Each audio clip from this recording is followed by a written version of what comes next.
ঢালিউড অভিনেতা আরেফিন শুভ সামাজিক মাধ্যমে পোস্ট দিয়ে স্ত্রী অর্পিতার সঙ্গে বিচ্ছেদের কথা ঘোষণা করেন।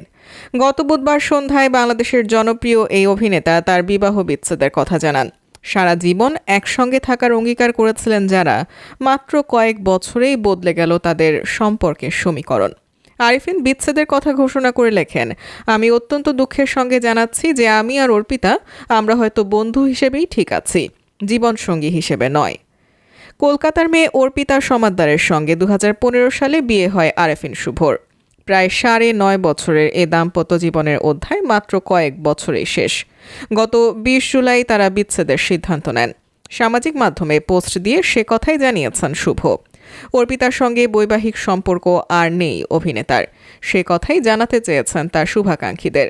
বেশ কয়েক বছর আগে বিয়ের পর অর্পিতাকে নিয়ে শুভ বলেছিলেন, দুজনেই চেয়েছিলাম আমাদের সম্পর্ক একটা পরিণতি পাক। অবশ্য একটা ভয়ও ছিল, আমি মুসলিম আর তুমি হিন্দু। ভেবেছিলাম দুই পরিবারে একটু সমস্যা হতে পারে, কিন্তু সেরকম কিছু ঘটেনি, বরং দুই পরিবারের সম্মতিতেই বিয়ে হয়েছে। অন্যদিকে বিয়ের সময় অর্পিতা বলেছিলেন, অনেক দিনের স্বপ্ন পূরণ হয়েছে।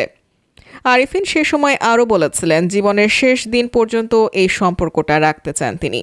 অর্পিতার প্রশংসায় তিনি বলেন, অনেক সাধনার পর কোনো ছেলের ভাগ্যে এমন মেয়ে জোটে। আমি যা বলি ও সেটা মাথা পেতে নেয়। সেই প্রথম দিন থেকে আজ পর্যন্ত আমাদের মধ্যে কোনো ঝগড়া হয়নি। ওর মধ্যে এখনও ছেলে মানুষই আছে, আমি সেটাই বেশি উপভোগ করি।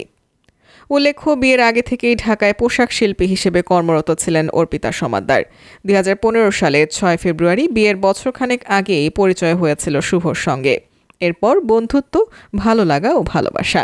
সেই সম্পর্কের 1 বছর না গড়াতেই শুভ পরিণয়। 2015 সালের 6 ফেব্রুয়ারি কলকাতায় আনুষ্ঠানিকভাবে বিয়ে হয় শুভ ও অর্পিতার। বিয়ের আগে দুজনেই আশঙ্কা করেছিলেন ভিন্ন ধর্ম নিয়ে অশান্তি হতে পারে, তবে তাদের ক্ষেত্রে তেমন কিছুই হয়নি।